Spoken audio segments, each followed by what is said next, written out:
6:16, welcome back everyone as we take another live look at a growing memorial near Annunciation Catholic Church in Minneapolis. Less than 24 hours after tragedy struck during a back-to-school mass. 2 kids shot and killed, 17 others injured, families broken, and lives changed forever. Truly an unthinkable tragedy. And with even more students headed back to school next week, this is weighing heavily on many families this morning. Sara Benson from People Incorporated Mental Health Services is joining us now. Good morning, Sara. Good morning.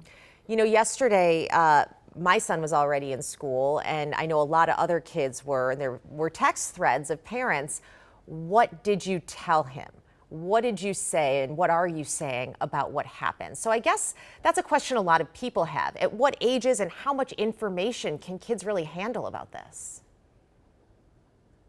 Yeah, that's a great question. And so overall, we know that, we as adults in the world are hearing about the event, and we know our kids are going to be hearing about it too. And so a piece of things is first to kind of tune into ourselves, where we're at, and attend to our own regulation. And then also making sure we're providing those opportunities for our kids to talk about the event as well and to hear information directly from those adults in their lives about what happened.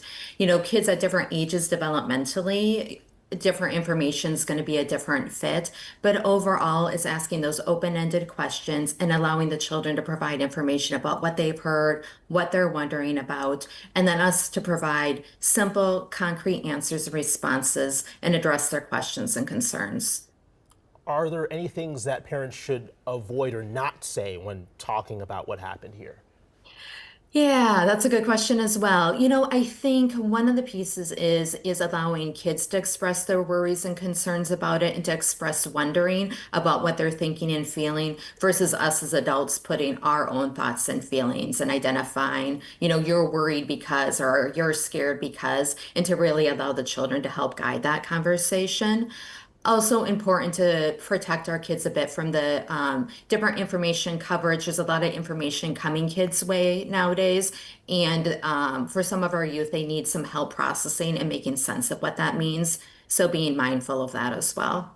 Sara, I think that's such a good point you make, not letting our own fears and our own trauma around this impact, not putting that onto our kids. At what point should you worry if you're seeing actions from your kids?